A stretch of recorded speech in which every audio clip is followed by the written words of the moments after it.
Hi, my name is Derrick-Amick. I'm from Spring Hill High School in Chapin, South Carolina. And today I'm looking at how we can use graphic novels in the social studies classroom. I think graphic novels can provide a variety of resources for us and can provide a wealth of information and knowledge and a way to broach some subjects that maybe are we have been afraid to look at before, and also just bring to light the way that we can see these and open up an avenue to look at diversity in the classroom, and also give our struggling readers some strategies that help them in the classroom as well, so that we're reaching everybody with content. So what are we going to be doing in this session? We're going to be looking at a couple of things. One, we're going to talk about visualization as a reading strategy. We're going to look at how graphic novels fit into the Common Core, how we prepare our students to read graphic novels, suggested strategies, student work, modeling, participant workshop, and then we're going to look at some student feedback that we've gotten. And if you have any questions or ways to get in touch with me so that you can have access to more resources. So graphic novels, I got interested in graphic novels because I had a student teacher and I was using a graphic novel in the classroom, and she kind of looked down on it and was like, I don't really understand why you're using that. And so I started to kind of think about, why is this working for me? Why are graphic novels really getting and reaching my kids? So the graphic novel is an extended comic book that treats non-fictional as well as fictional plots and themes with the depth and subtlety that we have come to expect of traditional novels and extended non-fictional text. The term graphic novel seems to have stuck despite the fact that graphic novels are often non-fictional works. Most of the graphic novels that I use in my classroom are non-fictional. They can be biographies, autobiographies, histories, reportage, travel logs. And another thing is that, our students are so used to visual images all the time. They text, they tweet, they send photos of themselves to each other. They're using text and images to create and process ideas and information, and the way in which these different modes of presenting information work together to create meaning is very similar to the way that graphic novels are going to use text and image to convey meaning. So it's kind of like a old school Snapchat or using Instagram in the classroom, but through these graphic novels. So how is visualization, how is it a literacy strategy? It's a simple technique. Visualization. So we can use visualization as a literacy strategy. And so how does that work? It's visualization can help transform students from passive to these active readers while it's improving their reading comprehension. Visualization helps readers engage with the text in ways that make it personal and more memorable. I also think you reach out to some of those students who are struggling readers and are not quite able to work at the same level as maybe some of your higher level students. And so visualization in the text allows them to still participate. I think also a good technique to use is this idea of closure that comes along with graphic novels and with visualization. Closure is kind of this idea of we have to make these cognitive leaps from transition to one panel to the next. And it helps students to kind of analyze how authors use those images to create moments of closure. When is that appropriate time? And because closure requires such a high level of reader participation, I think you get this emotional impact that of graphic novels can be really quite high. And I think the same thing with visualization. It requires students to really be participatory and to engage them. And so, if something is outside of their normal realm of experience, such as the civil rights movement, that visualization and closure can really generate reader empathy for those characters in the story. So most of us are concerned with how graphic novels and how things fit into the standards. How can we make them work? We know that we have a lot to teach, but graphic novels can really enhance what we're doing more than just that boring kind of reputation that social studies can sometimes get. So I'm more interested in the strand, the grade 11 through 12, because I do teach high school. And so at the high school level, you can see how it integrates and evaluates multiple sources of information presented in diverse formats and media, in order to address a question or to solve a problem. It also integrates and evaluates multiple sources of information that are presented in diverse formats and media in order to address a question or solve a problem. So high quality texts for teaching inference, and they allow students to rely on textual evidence to build plot. There's concise language and sequential story panels help readers distinguish between main ideas and details. And again, when we're talking about equity and we're trying to reach all children, no matter what their background, no matter where they have come from, I think that this concise language and the story that builds visually is important in being able to reach them. And so students can visually chart themes, ideas, characters, and events as they are developed in this visually sequential manner in a graphic novel. So a lot of times we pair traditional literature with a graphic text, and so I'm going to show you some examples, and a lot of these things are traditional texts. It's biographies, it's constitutions, it's the Diary of Anne Frank that help students gain greater insights and understanding of various literary styles and text structures. And so it's going to integrate and allow students to really evaluate content presented in this diverse formats visually as well as textually. And there's so much that you can pull out visually that helps us understand what is happening in our society, what is happening in past, what's happening in the future, and how we are seeing that. So when I first started with graphic novels, I'm a child of the 80s and I grew up reading comic books, and so I just kind of passed them out and expected that children would know how to read comic books. And very quickly I realized that that was not the case at all, and in fact found that it just was a very telling of generations, and it was very telling of different cultures and kinds of students. So when I passed them out the first time, a lot of the students actually turned to the back of the novel because they were used to reading the Japanese anime novels, which start at the back of the book and work forward. So I was like, no, flip it over, because they had lots of questions about how does this work? That doesn't make any sense. Why are we starting at the end? And so what I did was then I scanned the first pages of the graphic novel into a PowerPoint. And we went through and we read it together. Like, I read it to them the first couple of pages, because even though I'd set us down in a reader circle to read it, I still noticed that they had a hard time.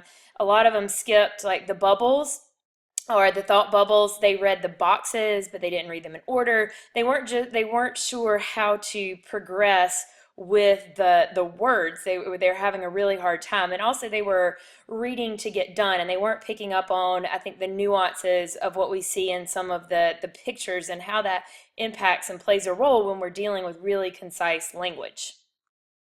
So how can we use graphic novels? A couple of ways that I have found to be successful in using graphic novels.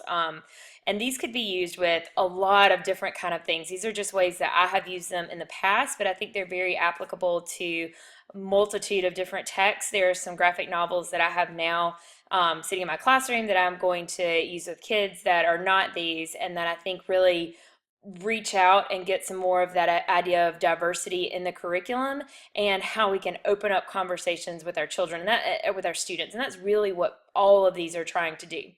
So we're going to look at reflections, redraw and reflect, annotations, a partner read, a whiteout activity, a graphic essay.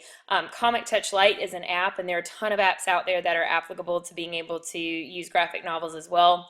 A cartoon gallery walk, and then student-created graphic novels as well. So in graphic novel reflections, what you would like to do is you select a graphic novel that aligns with your standards. And then as students read the graphic novel, you have them keep a reading journal. And in keeping the journal, students should reflect on the meaning of the overall story, the text, and the images. And you open up so many conversations here, because you're able to see, what they are thinking, what they are feeling, and what they're seeing and what they're getting out of the images. And then you're able to have these conversations with the students about what it is they are reading and seeing. So we've used Anne Frank's diary, and so the Anne Frank journal, she says this is a very different read and takes a lot of getting used to, but I like the pictures. I like them because many names are mentioned, and it's easier to keep track of who's who when you see them. And so, at first she's a little bit iffy, and then we move on, and you can see this is the first time she wrote. And the second time, it's getting easier. Um, my favorite part about the illustrations is showing the emotions and the characteristics of certain characters. One good example of this is Otto Frank and how they show his worry yet happiness when he's with Anne or Margot. It names a lot of people within the pages, and so I don't always understand, but I guess that's to expect in most books, especially ones about the Holocaust.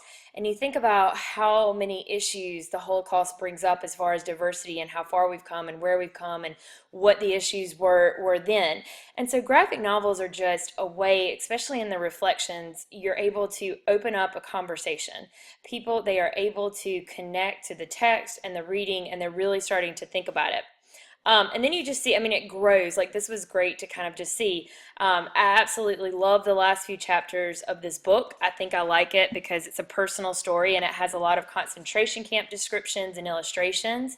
My biggest problem with chapters 1 through 6 is that I honestly don't care about the backstory, such as how our parents met or who babysat the two girls. The only part of the backstory that I found to be somewhat helpful was when they told about the family moving around and why they had to come back from the US. But I could have read even without that. Um, Anne was a really good writer, and I wish she wouldn't have passed away. I was sure she would have wrote many amazing pieces of literature. Again, you've got this growth over time of how she gets more reflective and more reflective about what it is she's reading.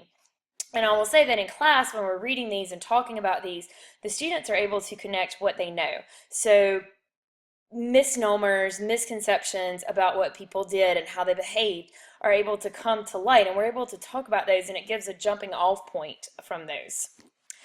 Here's another one again, shave their heads. She's really naive. Why would, would be sent to a concentration camp. I'm getting emotional reading it.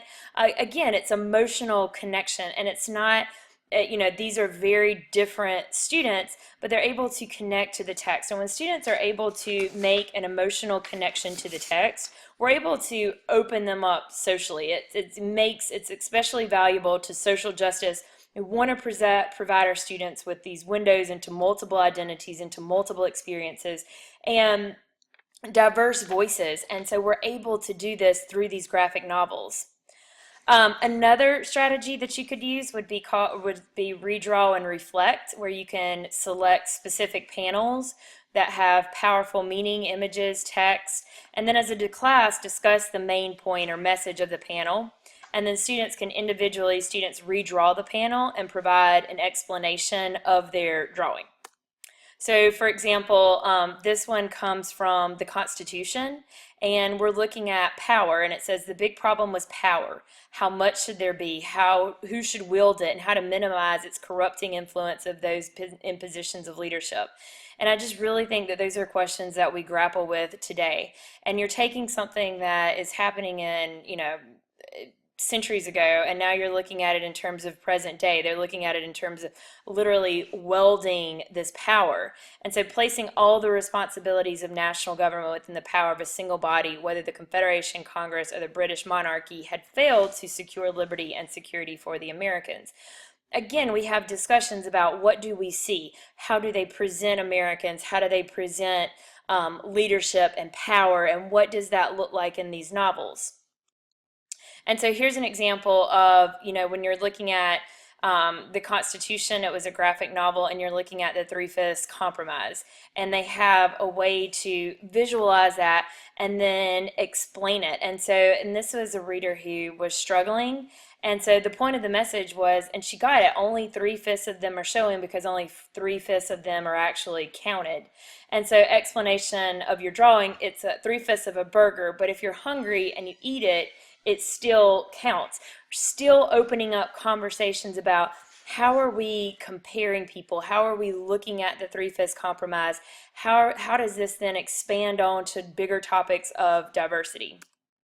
Um, Another option you could have is annotating a graphic novel, where you select a section of a graphic novel included in the concepts. We can choose facts, opinions, humor.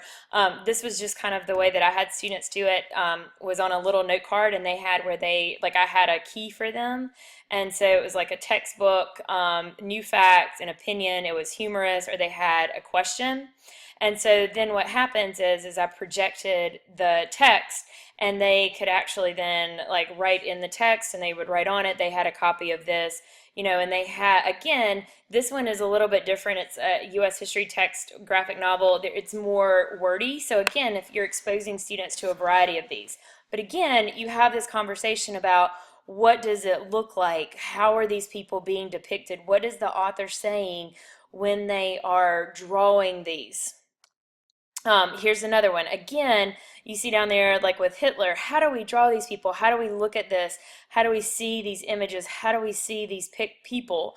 And again, there's a variety of different novels that you can use to show this, and it brings to light all of these conversations. I think sometimes as teachers, we're afraid to bring up topics of diversity and social justice because we don't know how to approach them. And graphic novels have these very powerful images that have been used in the past, as slurs or stereotypes that now all of a sudden, like, we can talk about because they're right there in black and white in front of us, and there is no denying them. And the presence of the images in those stories force readers to really confront them and then discuss them. Another really cool thing, I think, and this really makes students focus on the text, is an activity I called whiteout, which you select a section of a graphic novel with strong images, text, and meaning, and you white out either the text or the images. So you have to make a copy of the book, and then students then create their own images from the clues in the text, or they can write their own text using the clues in the image. For example, here is another one where it's looking at the Constitution. And again, I've whited out the text in the second box, and so students are able to write their own text. Obviously not as wordy, but again, they're having to look at the image, read the previous box, and think about what are these images saying? What is this story telling? The stories, what are these visual representations are? Again, here's another one, and again, it's very, very similar. They are, in other words, it's trash. They're comparing the previous one to, it's the same kind of thing, but again, they're putting it in their own words. And so even kids who are not strong readers are really able to pick up on some of these concepts and are able to participate in class discussion. Again, here's just another one of those, this idea of what it looks like. Another great strategy is partner read, where you assign a specific section of the book. Teacher pairs students together as partners. One student reads the text, the other reads the images, and then students can take notes on their part, and students then discuss what they learned and collaborate on redrawing the section. And a side note here from the actual presentation that I'm doing, if I was doing this, I have March, and I have the first part. It's by John Lewis, and it's a graphic novel. It's his story of the civil rights movement that I would have people model during this section with the partner read. So for example, if you read Judicial Review is another instance of checks and balances in our government, and again here you've got so much going on. I mean, you can look at the hand color, who's in power, women, men, the shapes on their head. What does all that mean? And you can have one person read just the text, and the notes on the text would be something like, Congress has control of money and operations dealing with the Army. And then you have one person that just has the illustration. So Congress is calculating money is what they got from that. And then you would redraw the section using your own words and your own images. Again, you can just have some really powerful conversations. Like the story might be depicted literally, or it could be veiled as a countertext alternative to more traditional narratives. There's all types of things that you could be looking at, and highly emotional topics, and this really opens up the window. Here's another one, again, the idea of electoral college and electors and the idea behind the Constitution. Also, you could have students, after you've kind of talked about graphic novels and integrate them, You could have students integrate a graphic essay into the unit test. So students would select a concept of their choice, or you could give them a topic, and then you could have students create a three-panel comic book. So for example, in this one, this is dealing with the Constitution. And so any of the principles, articles, terms, concepts that we've discussed throughout this unit, draw a three-panel cartoon depicting this concept, and then provide a brief explanation of your cartoon. And I think what was cool about this one for me is that she didn't have to do that much explanation.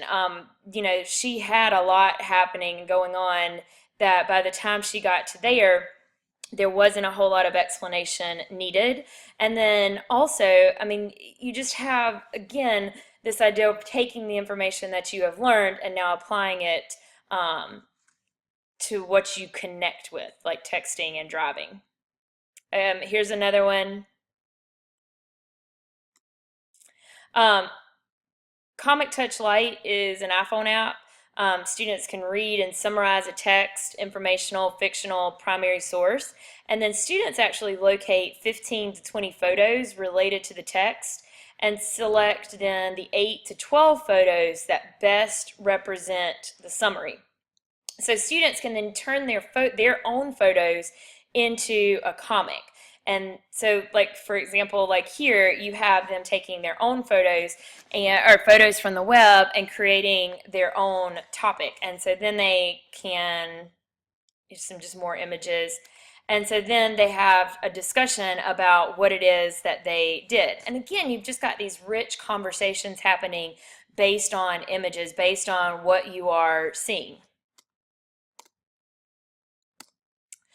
There's also something called the Story Me app, which create panels within the app, and it turns the photos into drawings or sketchings. Like you can see right there, they took the Allied troops landing on an open beaches and they took a real picture and put it into comics, which I think opens up some more conversations as well. Like, how does the app do that? How does it depict the people in those comics?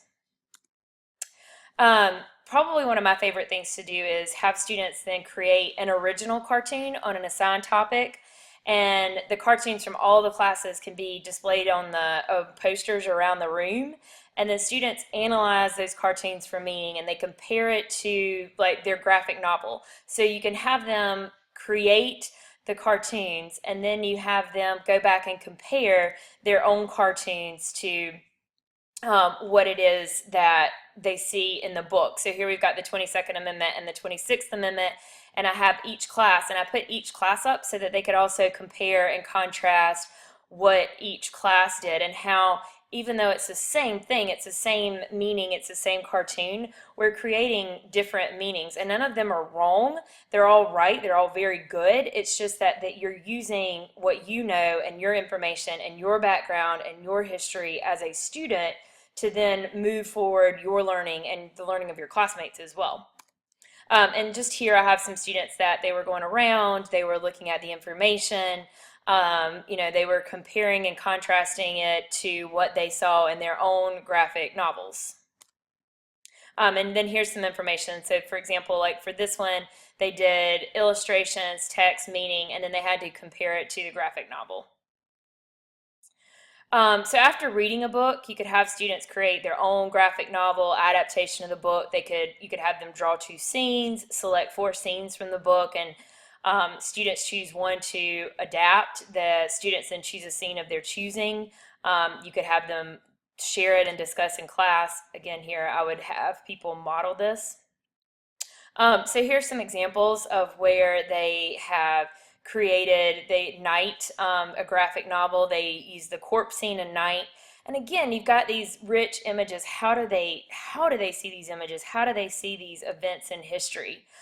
They see it very, very differently.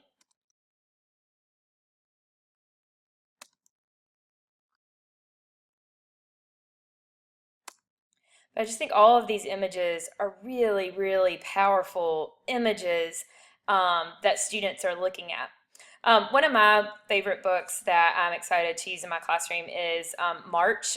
John Lewis has written several books about his experience in the civil rights movement, And book one is about the first few years. And I mean, just look at these images are incredibly rich in what students could do. Expect that top one that's in color, again the one in the bottom it's in the corner, and you're having them, you're not only seeing the African American perspective, you can also have students look at what are the people around them doing, what colors do they have, how do they show them, how have they been drawn, what are the words saying, how does the lady at the bottom feel when she says, I cannot sell you a ticket? Does she look angry? Does she look upset? Is she just doing her job? I think there's so many questions that students can look at and answer in these graphic novels that directly relate to diversity. I mean, there are a ton of graphic novels out there. Like I said, I've used the Constitution one, I've used the Night, I've using March in the next few weeks. Another one is American Born Chinese, which is a memoir or a story of her experience or the experience of. And so here again, you've got, on the morning after we arrived with the scent of our old home still lingering in my clothes, I was sent off to Mrs. Greeter's third grade at Mayflower Elementary School. And then she says, class, I'd like all of us to give a warm Mayflower Elementary School welcome to your new friend and classmate, Jing Zhang. And then Jin Wang. And again, you've got this idea, this impact of how does that feel? What does that mean? What does it feel as somebody who is coming from a diverse perspective to look out and see all of these children who don't look like you, who don't feel like you? And so all of these conversations that are created in the text become very crucial. So one is, I think that if I was doing this presentation, I would have people workshop this, and so have them think of an upcoming unit, download a device, choose something, search for graphic novels related to the unit, and then talk about it and share it. So I have some students that I asked about what it means to use graphic novels in the classroom and how they have enjoyed using graphic novels in the classroom or what experience they got out of it.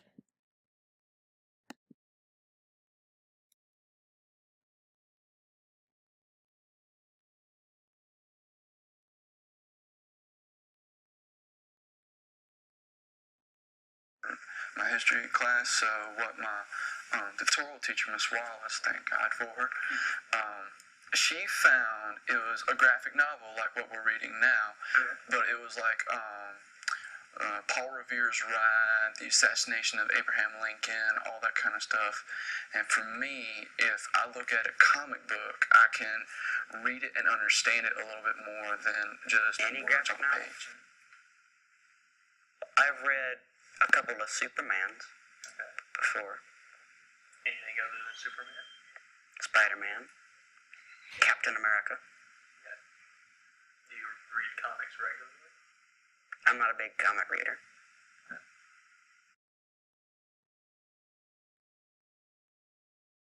Well, at first I was kind of just going through it. I really wasn't understanding what was going on because I didn't read it in order. So I had to learn how to do that. But after I kind of got the hang of it, it was easy. If that makes sense to you. I was kind of iffy about it. I didn't really know if I would like it as good as I did the actual book. Meaning like the book version? Yeah, the book version. So what had you hesitant? Because I didn't understand how to, go about reading it. I didn't know how it worked. It was kind of confusing at the reading like the little sections. Real confusing. 'Cause I didn't know if I should start from the top, go to the bottom, or what. There's words everywhere. So, but it makes you you have to just I guess you just have to think about it more and start making the connections rather than just cut and dry, handed it to you like this is what it is. You have to actually think about what the meaning is and how it relates to each other and stuff like that. With the Atlas, it was boring because it was just the words, and I kind of drift off. But this has pictures, though. The pictures help explain the words. And how do the pictures help explain the words? I do better with pictures. They're just more understandable instead of the huge words. But these have little words. The the very end of the book at night, he Because you did the corpse in the mirror. Okay. Elie Wiesel, he looked into the mirror and he said he saw a corpse staring back at him, and that I had to seriously read that page over and over again because it was so strong. Like, I felt so many emotions and I couldn't like pinpoint just one. I couldn't tell if I was like really sad or like really depressed for him or what. I couldn't figure it out. And so that scene stuck out most to me. And so whenever I started drawing, I'm a horrible drawer or artist. So I tried really hard, and I tried to like add detail in the picture, like I saw in Anne Frank, by like making like their eyes have like bags under their eyes. They're really dark and sunken in, and I tried to make them look skinny. The officer kind of looked bigger. Probably redrawing them because it gave me a new perspective and I absorbed it more because not only did we talk about it, but I redrew it. It's almost like when you write things down, they say that you have a more chance of remembering if you've wrote it down instead of just heard it. Okay. And so give me an example. What do you mean by redrawing something? We had to redraw the comic in a different light. Like, they would use things like baskets and eggs and stuff to represent the votes, and the basket was the collective of the votes, and we would have to redraw that. I think, like, first you should, like, look at the picture first and not read it, but maybe, like, look at the picture and see what you can get out of it. You know? Not read the little text. But like actually like read and like see what you can get out of the image first and see if you understand it, and then like read. Like that's what I kind of like learned like to do. It brought me back to, like, I had to draw what it was about, so I had to be able to understand and comprehend the book enough to be able to picture it in my head. I mean, I couldn't just not read the book and be able to draw something, so I would have to actually understand it and comprehend it in order to do it. I don't know, I just didn't visualize like I do now. I didn't comprehend as well. Like context clues, or well, not technically with pictures, but you can include. Well, it could be context clues, right? Yeah, because like anything, it's like right here, you see he's trying to drag them. Context clues, you can kind of see that he's trying to take them across the Atlantic Ocean. Because, like, let's say I'm reading like a magazine or something, I could look at the picture and kind of tell what the story's going to be about. The way it makes you think about the images in a different way than just like seeing it maybe in a picture book, because you have to interpret what it's saying, and a lot of the time you just don't do that when you're in high school anymore. You just don't look at images and do that. So it sort of taps on like a new like critical thinking level, I guess, where you have to actually think about what the picture's saying.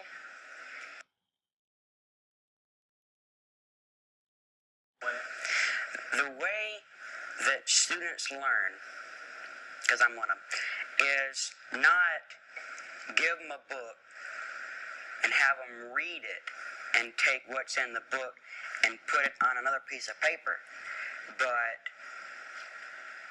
tear down the walls of, here's a book, read it, tear down the walls and say, this is how the book relates to what it is actually talking about. Whether it's a regular book or a Graphic novel.